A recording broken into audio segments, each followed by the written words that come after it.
The main question today is on taverns and what kind of people ate in taverns and what they ate in those taverns. Thanks for joining us today on Questions and Answers.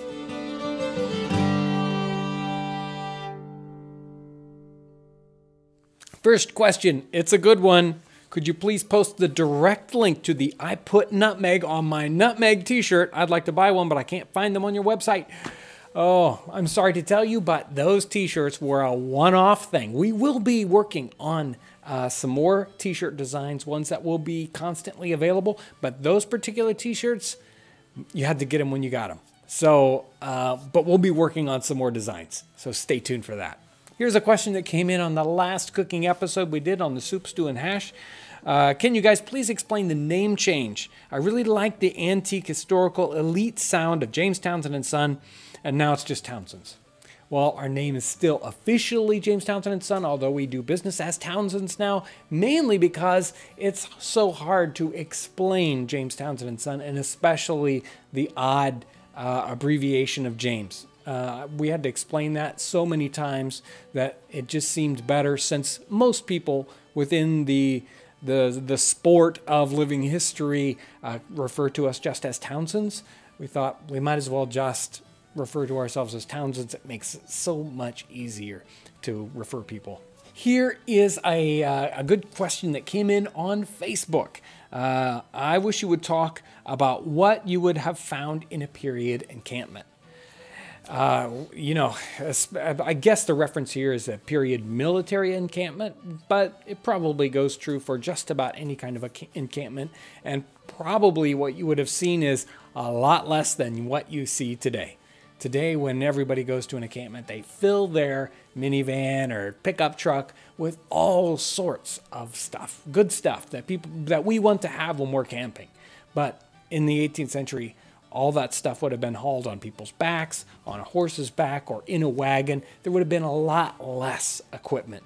You would have seen tents, maybe not as many tents as you really wanted. Today, maybe 1 or 2 people sleep in a tent. In the 18th century, 6 people, a dozen people might sleep in just a small wedge tent. The cooking equipment, they didn't have that much equipment. Soldiers would have had just probably the one cooking pot to work with and rudimentary things to eat with, a bowl, a spoon maybe. All these things were in short supply. All this equipment was in short supply in the 18th century. So what you'd see is a lot less than we have today. Sometimes, if they encamped close to a town, they might have things like camp furniture that brought out in a long-term encampment. But on the march, they had very little, and in short-term encampments, again, very little equipment with them. Another question that came in on that last cooking episode, I noticed all the ceramic, redware, bowls, cups, all this pottery is glazed, at least on the inside. Is this for modern-day sanitary purposes, or was that common to glaze them in the 18th century? Glazing in the 18th century, especially on the inside of the vessels, was very common. Even on something like a stoneware vessel, where the glaze is actually manufactured through throwing salt in the kiln and having it vaporize, and the sodium mixing with the alumina of the body and turning that into a glaze. Even then, to get a good glaze on the inside, they took a different kind of glaze. They would glaze the pots on the inside so that they had a good solid glaze for sanitary purposes, mostly for cleaning purposes. If it's unglazed, all that food and liquids stick on the inside. They turn rancid, and they'll make your food bad. So they glazed the inside of their pots, unless it was a very, very primitive form of pottery, which you'll find that occasionally in different settings, say in a Native American setting, where they couldn't get the pottery hot enough to create a glaze on the inside. At times, they would have unglazed pottery that they would actually smoke on the inside to give it a more of a waterproof interior. We have a salt firing pottery video coming up in the very near future, and we will make sure to watch for that probably in the next couple of weeks. It's from the firing that was done down last fall at Conner Prairie. Great video, kind of explains some of the process, and you'll get to see the firing and all that entails. In a past Q&A, we mentioned clear cakes, and here's a question. Where is the recipe for clear cakes? I will put a link down in the comment section or the description section of this video. You'll find clear cake recipes in The Experienced English Housekeeper, 1818, in The Complete Confectioner. There's two actual books, both one by Hannah Glass and another one by Eels. I'm not sure what her first name is. Mary Eels, there you go.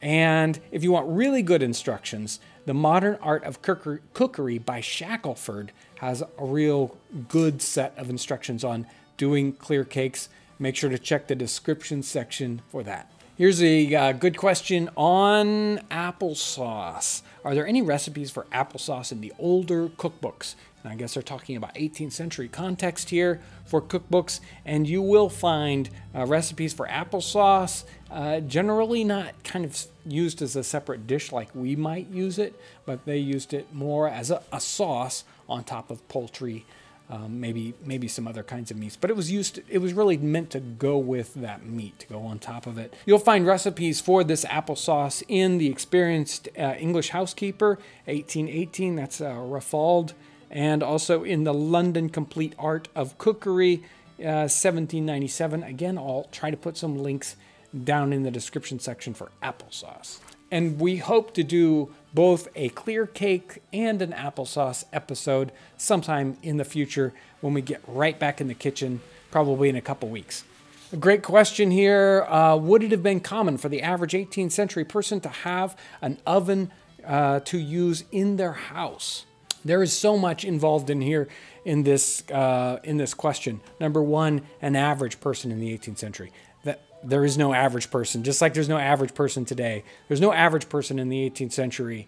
It varies whether a person is going to have an oven, about how rich or poor they are, what kind of ethnicity they are, and where they're located.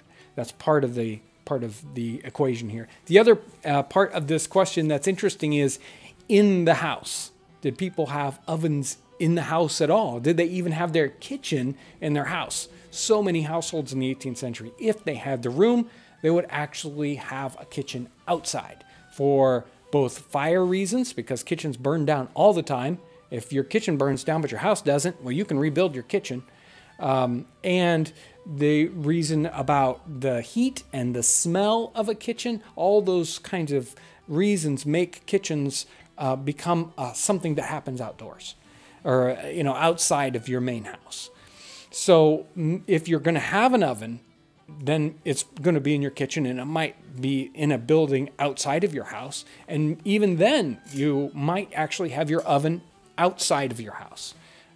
Many of the ovens were very large. They took a lot of fuel, and they created a lot of heat. And you might not even want that in your kitchen, so you would actually create an exterior oven outside of your house, especially when you're looking at those mud ovens, clay ovens that you'll find in Canada, and they also stretch down into North America. Those tended to be outside. So if they had an oven at all, it might be in the house, it might not be in the house. But many circumstances, many people that were poor didn't have any kind of oven at all. And they might do their baking inside of an iron pot or a Dutch oven. They may bake it right there on the hearth with a bowl over the top of it and have ashes on it, if they did any baking at all. So it's a big question. Let's get to the main question here.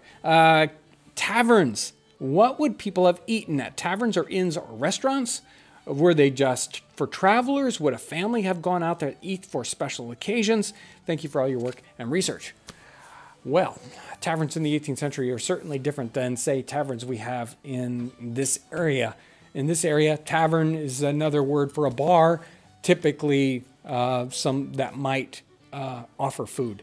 Now, that might be the case for a tavern in the 18th century, but it was much more of a community gathering place.